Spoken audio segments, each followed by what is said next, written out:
I want to tell you about an upcoming real estate investing conference hosted by my good friend, Joe Fairless. Every February, Joe brings his best ever conference to Denver, which brings together the top high-level experienced real estate speakers and sponsors that has proven to be the best ever networking, content, and strategies to help grow your portfolio. The earlier you buy, the more you save. Ticket prices increase weekly, so you want to buy today. I attended in 2018, and I can guarantee you do not want to miss this conference. February 22nd and 23rd, 2019 in Denver. Go to besteverconference.com to reserve your seat today. That's besteverconference.com and use hashtag Whitney to save 10%. That's hashtag Whitney. Welcome to the Real Estate Syndication Show. Whether you are a seasoned investor or building a new real estate business, this is the show for you. Whitney Sewell talks to top experts in the business. Our goal is to help you master real estate syndication. And now your host, Whitney Sewell. This is your daily real estate syndication show. I'm your host, Whitney Sewell. Today, our guest is Tamar Mar. Thanks for being on the show, Tamar. My pleasure. Tamar is an entrepreneur, an investor, proponent of intentional lifestyle design.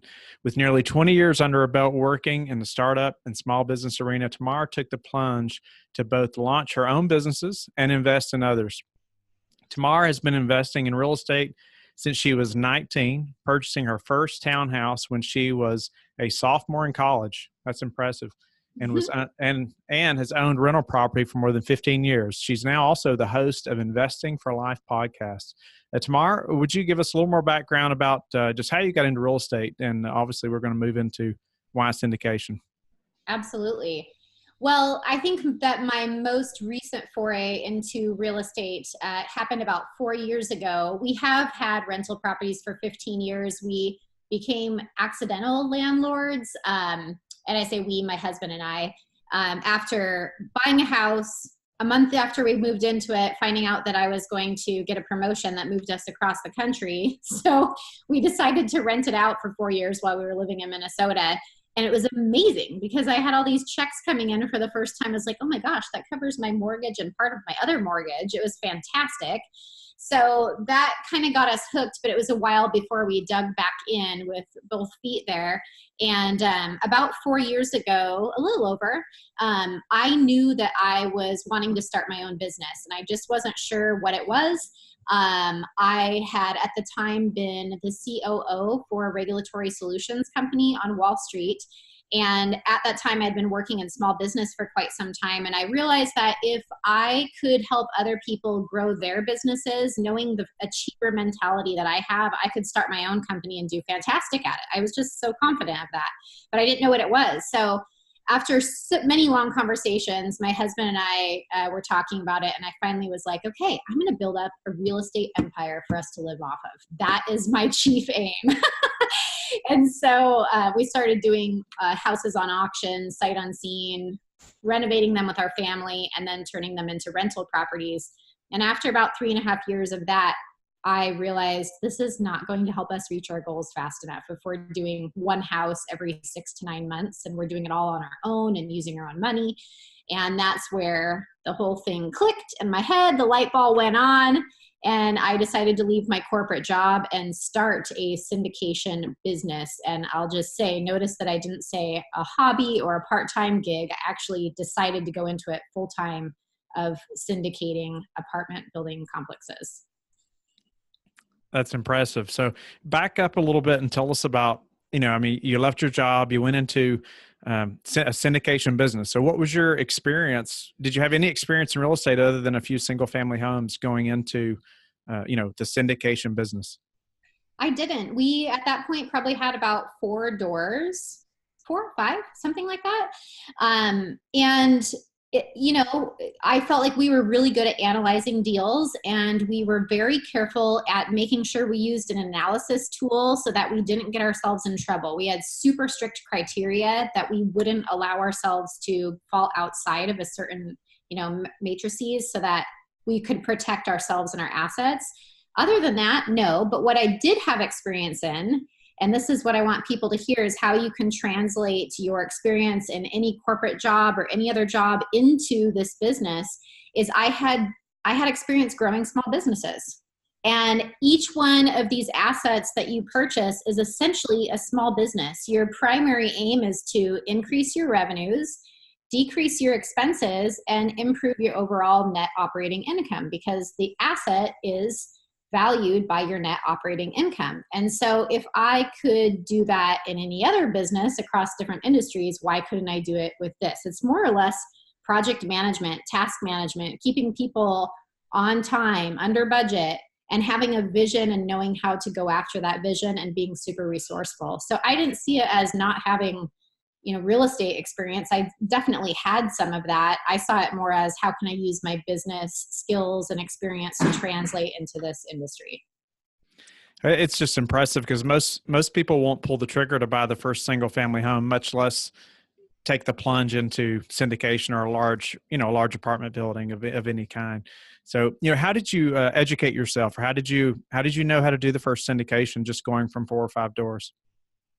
Yeah, I had been hearing that word syndication for probably 2 or 3 years on Bigger Pockets at the time that I started my company, the Marota Group. And it was always a little bit mysterious to me. I was like, what is this thing? But the little bit that I heard about it, I realized that doesn't sound super complicated. And I think one of the reasons why it was not complicated nor intimidating to me was because of my experience on Wall Street. And then the other position I had as a COO was as the COO of one of the largest real estate brokerages in the state of Washington.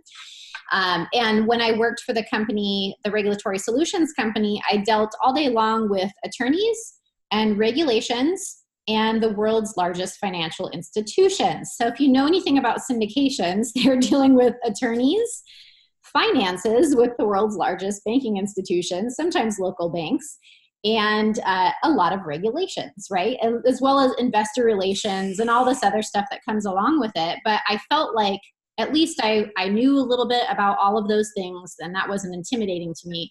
So I just started diving in and finding information that would help me meet my goals. I think the first place I went was Bigger Pockets.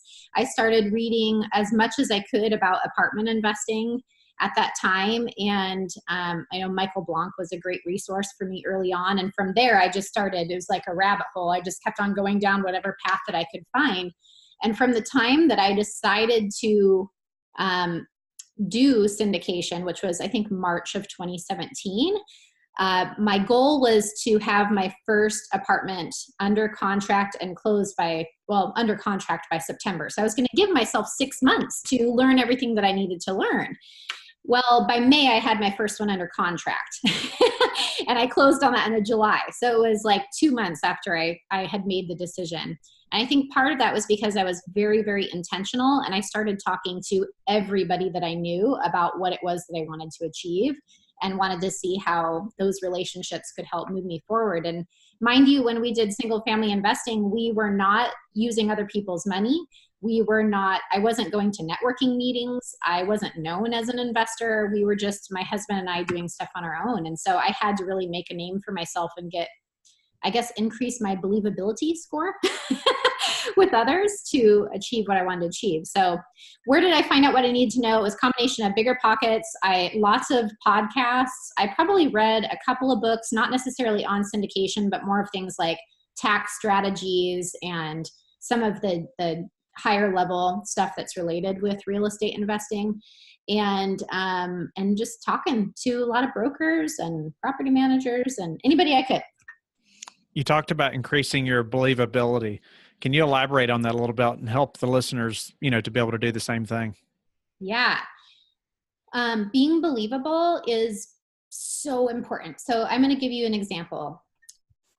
Hi, Whitney. My name is Tamar. I like apartments and I want to buy one someday. Okay, right? Like you're like, oh, awesome. That's going to be a rad conversation with this person. She seems pumped. Or I can walk and be like, Whitney, I'm so happy to meet you. I've been hearing about you. I love what you're doing. Listen, these are some of my goals and objectives. I'm so excited to reach them. I want to tell you about what I've been learning and see if you can share anything with me. Is that cool with you? Can we have a conversation? right? That's great. Yeah. Which one Yeah. are you leaning towards? That's a great example. Thank you so much. Yeah. So I think I tend to be a person that doesn't lack exuberance. So, and so that comes with it. And sometimes you have to practice those things. You have to practice having those types of conversations with people. But if I just started getting sought out by some, like Marcus and Millichap started reaching out to me recently, and I'm like, oh my gosh, they're reaching out to me. Now they want my business instead of me going after their business. Or them to help me achieve my goals. And it's because I've been putting myself out there and I say, this is what I want and this is how I'm going to get it. And part of that, in a syndication business is creating a thought leadership platform like you're doing and like I've done with my podcast and speaking engagements and maybe blog articles or whatever, or putting together a nice resume for the bankers that you want to work with or your investors, because they all want to know if you can do what you say you're going to do. And nobody's going to believe you unless you have confidence in yourself, first of all. And then they need to be able to see that you have that confidence in yourself. And I'm not talking about like a cocky sort of confidence. It's just like that little example I gave you. You're not going to believe the person that sounds like a mouse. And, this is my goal. Super excited about it. But and it's funny because I recently had a dinner with one of my broker friends, commercial broker, and we've known each other for about 1.5 years now, and he helped me with my first apartment acquisition. And he goes, Tamar, I never would have known that you didn't know what you were talking about that first day that we met. And he was one of the very first people that I talked to after I decided that I was going to start this business. So just, tell a story and tell it well. Isn't that funny? You can go back with him now and laugh about that, but that's great. It's great advice. Got to have confidence in yourself for sure. Phoenix Syndication Workshop 2019 is a premier educational and networking event hosted by noted real estate investors Ben Leibovich and Sam Grooms. PSW is a 2-day event being held in Phoenix, Arizona on January 26th and 27th. The first day is dedicated exclusively to nuts and bolts underwriting training. Ben and Sam will give a detailed presentation of their approach, technique, and underwriting model, which allows them to pick out the best deals in this very competitive environment. A recent case study will be utilized as a basis for this training. On day 2, the attendees will learn from industry professionals. Ben and Sam will be joined by a mortgage broker, property manager, and an attorney to answer your questions. As a bonus, everyone will visit the property to experience the process in action. This type of in-depth and actionable access is truly rare and invaluable. Ben and Sam are passionate about giving back, so 20% of the gross revenue from this event will be donated to a nonprofit. Register for the Phoenix Syndication Workshop by visiting justaskbenwhy.com/Phoenix. Yes, absolutely. So tell us about that first syndication. What maybe, a couple of things big things you learned that going forward that you're going to apply to your business that you learned in that first deal. Well, that first one I found on LoopNet, and it was a 15-unit complex. It's about 4.5 hours away from where I live in Eastern Washington. At the time, I had not talked to a single investor. I had not even started having those conversations because remember, I wasn't going to do this for another 4 months after that. So I hadn't started having those conversations, and I decided to pull the trigger anyways on making an offer, even though I knew there was already 4 other offers on the table. And at first I was going to let that intimidate me. And then I was literally driving down the freeway talking to my broker friend, and he's like, well, I found out there's 4 other offers on the table. And I was like, okay, well, I haven't started talking to investors yet. Maybe we shouldn't do this. And then I stopped myself. I was like, nope. I'm going to do this. Nope, let's put in an offer. This is what we're doing. Because I just believe that I don't care if I don't know everything that I need to know, because I will never, ever, ever, ever know everything that I need to know in this life to be successful. But what I do know is how to find that information and go after it with everything. And so I did that with my first syndication, and I didn't know what I didn't know, but I knew enough that I needed to find an attorney that, did the private placement memorandums, for example. But I remember hearing about one of those attorneys on a podcast that I heard. So I thought, I'll call him up, and I'll call a couple other people. I just decided to go start talking to everybody about, like, with excitement about this deal that I just got under contract. And I raised the money within 2 weeks, and it was a small deal. It was like $825,000. So I think I raised $325,000 for that one. So there's 7 of us together in that.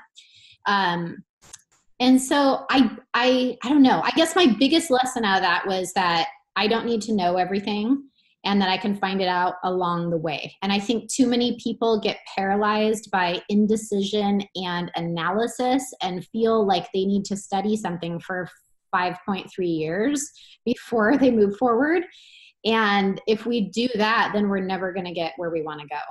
So I've used that same strategy, and, I alter things along the way. But now I guess it's been 15 months, I've purchased 4 apartment complexes. And it's been amazing. It's been an amazing journey. And each deal that I do is so different from one another, as you and other investors can attest to. No deals are the same. So I always approach it that way of, I don't know what I'm doing in this one. Like in this particular aspect, like maybe I'm buying a low income property that has a HAP contract on it. Well, then I have a property manager who has 15 years of experience working with the government agencies that handle these contracts, and they're going to help me know what I need to know. Or maybe I'm doing a totally different type of financing scenario. Like I'm doing right now on one of my deals, I'm doing a bridge loan, and I've never done a bridge loan for construction before. And I always kind of thought that was like the big kid thing to do, but I'm like, okay, put it on my big kid pants. I'm going to call up a couple different brokers, and I'm going to ask them every question that I need to know about bridge financing. And it's like a constant evolution of, I don't know what I need to know, but I'm going to find it out as I go. Does that make sense? Yes. Could you tell us a little bit about, if there's government contracts in place, maybe some things we need to know, if we're looking at a property that has those, that, what do we need to ask? What do we need to know? One of the things, well, first of all, I don't know everything that I need to know about that. I'm still learning, because we just closed on that deal about 34 days ago. It was a 56 unit building in south of Cleveland, Ohio. But you need to know about how it's assigned, if in fact it is assignable, and it usually is. So what are all of the different ramifications of that and the requirements? And I do have a friend in Seattle here who purchased a deal in Eastern Washington that was a little bit bigger, but he had a much harder time getting that contract assigned than we did. And I don't know if it is because it's a different state, and there's just, it's not a federal thing, it's a state level thing. So different states might be trickier or easier to work with. So check into that ahead of time. For us, we just had some very simple paperwork that our property manager helped us take care of. The other thing is that some properties have, they might have a low income designation on them. So on the deed of this particular property, there's something in there that says that it's specifically a low income property for a certain amount of years. And that's because of, in the past, maybe let's just say 7 years ago, that's not the right number, but 7 years ago or something, there was some sort of grant or loan that was given to previous owners to help improve that property. And because of the type of program that it had to be designated as a low income property for a certain amount of years before you could change it. So you want to know that going in and make a decision on, am I going to keep it low income? Is that going to be my particular strategy and accept Section 8? Or once that is up, like for us, it's up in 3 years. So we have to decide if we want to keep those contracts and renew them, or if we want to go a totally different route. So find out some of those things ahead of time, because those will really impact your business plan. Great. So what advice would you give, Tamar, to somebody that's just getting started in the syndication business? Maybe, they have a few single family homes, or maybe one, but they see that, they want to scale this business. What advice would you give them?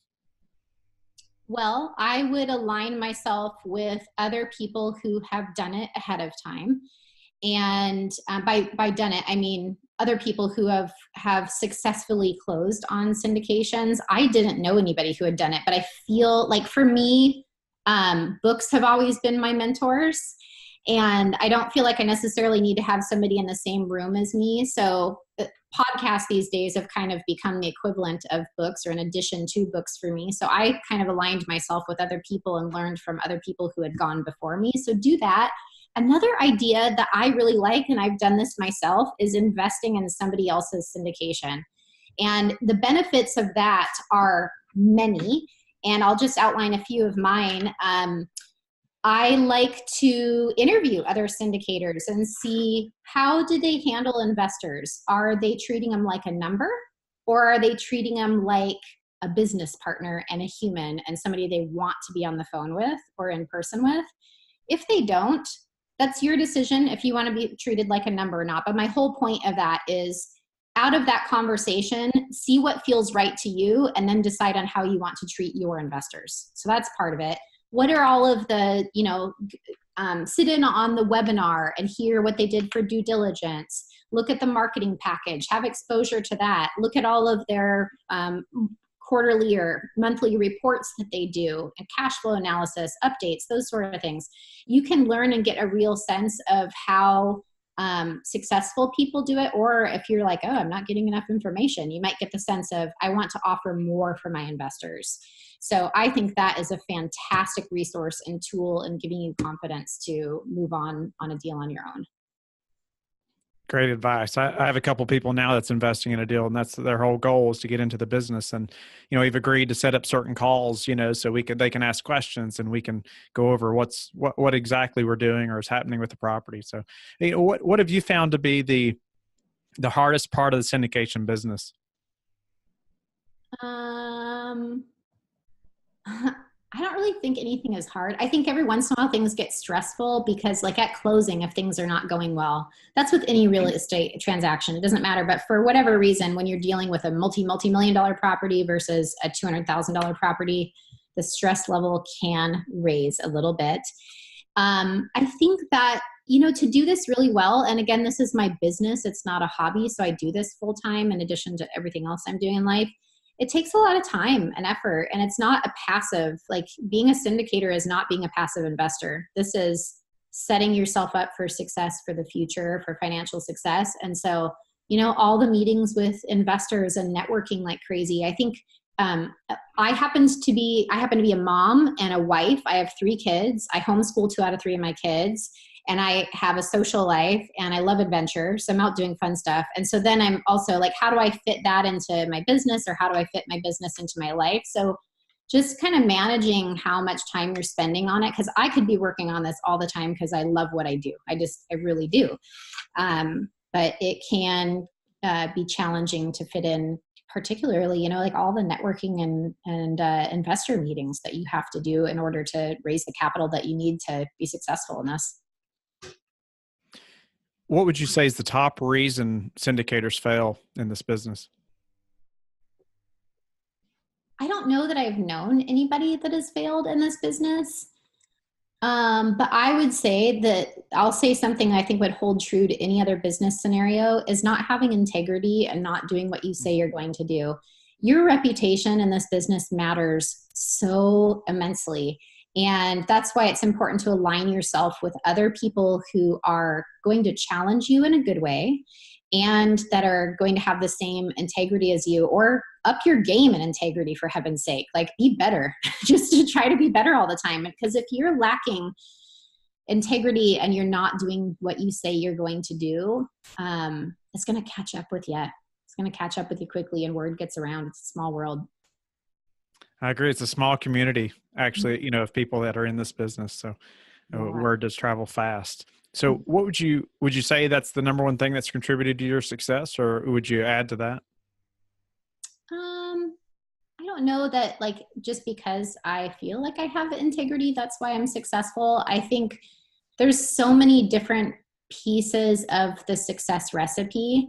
And I always like to talk about what I do to invest in myself every day, which is I spend between 1.5 and 2.5 hours every day investing directly in myself in the form of anything. It's kind of miracle morning-ish if you've read Hal Elrod's book. I read his book a couple years back and I was like, oh, no wonder my days are so great. I already do all that. And I didn't even know that, like, that was a thing. So, like, I study every day, and I maybe do some journaling or praying. I exercise between 60 and 90 minutes a day. And I make sure that I spend a lot of time just growing myself as a human so that I can be the best person that I need to be. And that overflows into every area of life. It's not directly related to the syndication business, but it overflows and spills out, definitely helps. So, have you found it to be more difficult to raise capital or to find deals? Anymore, I don't think it's been hard for me to raise capital, because the longer you're in this and then you start providing stellar returns to your investors, then word gets out and people start talking to their friends. Like, I'm just finishing up my first refi in a couple weeks here on a deal that I just acquired 15 months ago. And we're returning 65% of member capital back after 15, 16 months, which is awesome. That's going to feel so good. I'm going to be like super happy to write all those checks to people. And then, once you do that 1 time, 2 time, then you're set, just deliver on what you say you're going to deliver on. So I think from that aspect, as long as you're getting out there and talking to people and you start having some success, it'll snowball. Finding a good deal is difficult. I turn down a lot of deals that come across my desk, but it's not that I don't have a source of them. They're out there. I just am picky at the ones that I'm taking. So for me, I think it's harder to find a good deal than it is to find investors. I definitely have a bunch of investors that are sitting always on the table waiting for me to come up with the next good thing. Can you give us a tip on just improving our syndication business? Maybe something you've done recently to improve your business that we can apply to ours. Ooh, that's a good question. I'm always working on my business. I think that our marketing plan really matters. And I'm having a lot of fun with marketing and PR type of work. And I spend time every couple of months just refining what my overall vision is for that. So be aware that it's not a one-time touch point with investors or with vendors or brokers or, the folks in lending that you want to deal with. You need to have touches with them all the time. And I'll just reference what I remember Joe Fairless saying when I interviewed him for my podcast, and I've heard him talk about it on his as well, is that you need to have touch points all along the way, daily, weekly, monthly, quarterly, annually, and different modes of contact as well. So it might be audio. So I do my podcast. I have other people interview me, which I'm super thankful for and I love doing. I also do videos out on LinkedIn, and then I do pieces in the mail. I do random gifts that I send people that are kind of funky. I do email campaigns as well. So having different ways of reaching people, because everybody receives information differently. And the more that I work on that, the more I see the fruits of that and directly impacting my business. That's great. Well, Tamar, before we have to go, would you tell the listeners how they can learn more about you and your business? You bet. I always love to talk to people. My company, the Marota Group, is at marotagroup.com, MAROTA Group. And I also have my podcast, the Investing for Life podcast, and that's on iTunes and Stitcher or at investingforlifepodcast.com. And I also just have started putting out a ton of content on LinkedIn. I try to post 4 or 5 times a week with videos or updates or whatever. So take a look at some of the stuff I've put out there, and hopefully that'll be educational and helpful for you. Tamar, you've been a great guest. I really appreciate your time and you being on the show and providing so much value to the listeners. I appreciate everybody listening today. I hope you'll go to our Facebook group and join so you can connect with people like Tamar and ask questions, and we can learn this business together. And I will talk to you tomorrow. Thanks, Whitney. Thank you for listening to the Real Estate Syndication Show, brought to you by Life Bridge Capital. Life Bridge Capital works with investors nationwide to invest in real estate, while also donating 50% of its profits to assist parents who are committing to adoption. Life Bridge Capital, making a difference, one investor and one child at a time. Connect online at www.lifebridgecapital.com for free material and videos to further your success.